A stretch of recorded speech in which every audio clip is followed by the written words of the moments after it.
ದಕ್ಷಿಣ ಭಾರತದ ಒಂದು ಚಿಕ್ಕ ರಾಜ್ಯ ಕೇರಳ, ಈಶಾನ್ಯ ಭಾರತದ ಅರುಣಾಚಲ ಪ್ರದೇಶ ಮತ್ತು ಕೋಟಿ ಕೋಟಿ ಜ್ಯೋತಿರ್ವರ್ಷಗಳ ದೂರ ಇರೋ ಆಂಡ್ರೋಮೆಡಾ ನಕ್ಷತ್ರ.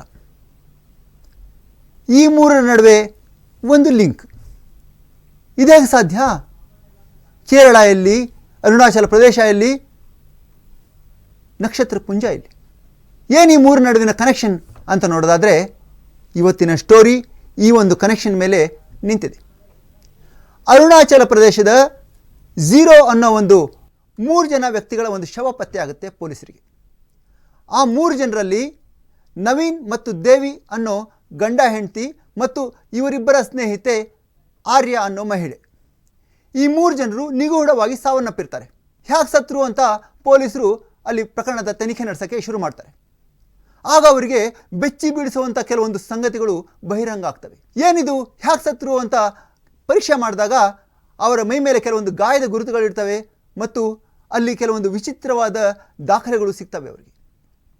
ಏನು ಈ ದಾಖಲೆಗಳಂತ ನೋಡಿದಾಗ ಆರ್ಯ ಅನ್ನೋ ಆ ಮಹಿಳೆಯ ಲ್ಯಾಪ್ಟಾಪ್ನಲ್ಲಿ 466 ಪುಟಗಳ ಅಂದರೆ PDF ಫೈಲ್ಗಳ ಬೃಹತ್ ಒಂದು ಭಂಡಾರವೇ ಸಿಗುತ್ತೆ.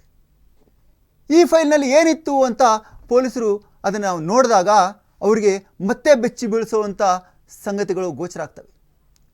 ಈ ಫೈಲ್ನಲ್ಲಿ ಆಂಡ್ರೋಮೆಡಾ ನಕ್ಷತ್ರ ಪುಂಜದಿಂದ ಬಂದ ಒಬ್ಬ ಮಹಿಳೆ ಮೈಥಿ ಅನ್ನೋ ಒಬ್ಬ ಮಹಿಳೆಯ ಒಂದು ಚಿತ್ರಣ ಸಿಗುತ್ತೆ.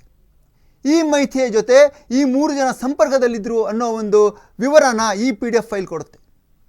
ಯಾರು ಈ ಮೈಥಿ, ಏನು ಹೇಳಿದ್ದು, ಈ PDF ಫೈಲಲ್ಲಿ ಏನಿದೆ ಅಂತ ನೋಡೋದಾದರೆ ಮೈಥಿ ಇವರ ಜೊತೆ ನಡೆದ ಒಂದು ಸಂಭಾಷಣೆಯಲ್ಲಿ ಈ ಒಂದು ಭೂಮಿಯಲ್ಲಿ ಕೋಟಿ ಕೋಟಿ ವರ್ಷಗಳ ಹಿಂದೆ ಏನಾಗಿತ್ತು, ಅವರು ಇದನ್ನು ಯಾವ ಥರ ನೋಡಿದರು, ಈ ಭೂಮಿನ ಅವರು ಭೂಮಿಗೆ ಆಗಾಗ ಭೇಟಿ ಯಾವ ಥರ ಕೊಡ್ತಿದ್ರು ಅನ್ನೋದ್ರ ಬಗ್ಗೆ ವಿವರಣೆ ಕೊಟ್ಟಿರ್ತಾಳೆ.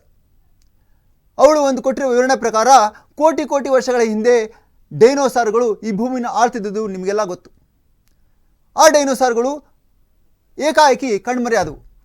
ಅದಕ್ಕೆ ಭೂಮಿಯ ವಿಜ್ಞಾನಿಗಳು ಕೊಟ್ಟಿರೋ ಒಂದು ವಾದ ಏನು ಅಂತಂದರೆ, ಯಾವುದೋ ಒಂದು ಗ್ರಹದಿಂದ ಅಥವಾ ಉಲ್ಕೆಗಳು ಬಂದು ಭೂಮಿಗೆ ಅಪ್ಪಳಿಸಿದಾಗ ಉಂಟಾದ ಒಂದು ಅಪಾರವಾದ ಶಾಖದಿಂದ ಅವೆಲ್ಲ ಸತ್ತೋದು ಅಂತ ವಿಜ್ಞಾನಿಗಳು ಹೇಳ್ತಾರೆ. ಆದರೆ ಇಲ್ಲಿ ಮೈಥಿ ಹೇಳೋ ಥಿಯರಿನೇ ಬೇರೆ. ಮೈಥಿ ಅನ್ನೋ ಆ ಏಲಿಯನ್ ಹೇಳೋ ಪ್ರಕಾರ ಭೂಮಿಯಲ್ಲಿನ ಆ ಎಲ್ಲ ಡೈನೋಸಾರ್ಗಳನ್ನ ಸೇಫಾಗಿ ಇದೇ ಏಲಿಯನ್ಗಳು ಬೇರೊಂದು ಗ್ರಹಕ್ಕೆ ಸಾಗಿಸಿದವಂತೆ. ಅವಳು ಕೊಡೋ ಇನ್ನೊಂದು ಪುರಾವೆ ಏನಂದರೆ, ನಿಮಗೆ ಈಗ ನೀವು ಉತ್ಖನನ ಏನು ಮಾಡ್ತಾ ಇದ್ದೀರಲ್ಲ ಭೂಮಿಯಲ್ಲಿ, ನಿಮಗೆ ಕೆಲವೊಂದು ಪಳೆಯುಳಿಕೆಗಳು ಮಾತ್ರ ಸಿಗ್ತಾ ಇದ್ದಾವೆ ಏಲಿಯನ್ಗಳದು. ಆದರೆ ಎಲ್ಲ ಏಲಿಯನ್ಗಳ ಅಂದರೆ ಆಗ ಜೀವಂತ ಇದ್ದ ಎಲ್ಲ ಏಲಿಯನ್ಗಳು ಸತ್ತಿರೋ ಪಳೆಯುಳಿಕೆಗಳು ನಿಮಗೆ ಸಿಕ್ಕಿದರೆ ಎಲ್ಲ ಕಡೆ ನಿಮಗೆ ಲಕ್ಷ ಲಕ್ಷ ಸಂಖ್ಯೆಯಲ್ಲಿ ಪಳೆಯುಳಿಕೆಗಳು ಸಿಗಬೇಕಾಯಿತು. ಆದರೆ ನಿಮಗೆ ಎಲ್ಲೋ ಕೆಲವು ಬೆಳವಣಿಗೆಯ ಡೈನೋಸಾರ್ಗಳ ಪಳೆಯುಳಿಕೆಗಳು ಮಾತ್ರ ಸಿಗ್ತಾ ಇದ್ದಾವೆ. ಯಾಕೆ ಅಂದರೆ ಆ ಎಲ್ಲ ಡೈನೋಸಾರ್ಗಳನ್ನ ನಾವು ಇನ್ನೊಂದು ಗ್ರಹಕ್ಕೆ ಸಾಗಿಸ್ಬಿಟ್ಟಿದ್ದೀವಿ. ಈ ರೀತಿ ಆ ಡಾಕ್ಯುಮೆಂಟ್ನಲ್ಲಿ ಇದೆ ಅಂತ ಪೊಲೀಸರು ಹೇಳ್ತಾ ಇದ್ದಾರೆ.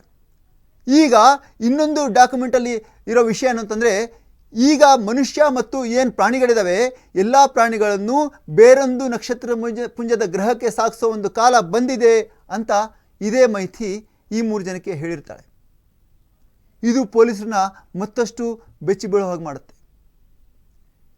ಪೊಲೀಸರು ಈ ಒಂದು 3 ಜನರ ಒಂದು ಕಾರನ್ನು ಪರಿಶೀಲನೆ ಮಾಡಿದಾಗ ಆ ಕಾರಲ್ಲಿ ವಿಚಿತ್ರವಾದ ಕಲ್ಲುಗಳು ಮತ್ತು ಇತರೆ ಕೆಲವೊಂದು ವಿಚಿತ್ರವಾದ ಸಾಮಗ್ರಿಗಳು ಸಿಗ್ತವೆ. ಈ ಒಂದು ರಹಸ್ಯದ ಹಿಂದೆ ಈಗ ಪೊಲೀಸರು ತನಿಖೆ ನಡೆಸ್ತಾ ಇದ್ದಾರೆ. ಪೊಲೀಸರಿಗೆ ಇದೊಂದು ಸವಾಲಾಗಿ ಪರಿಣಮಿಸಿದೆ. ನಿಜಕ್ಕೂ ಈ ಮೈಥಿ ಇದ್ದಾಳ?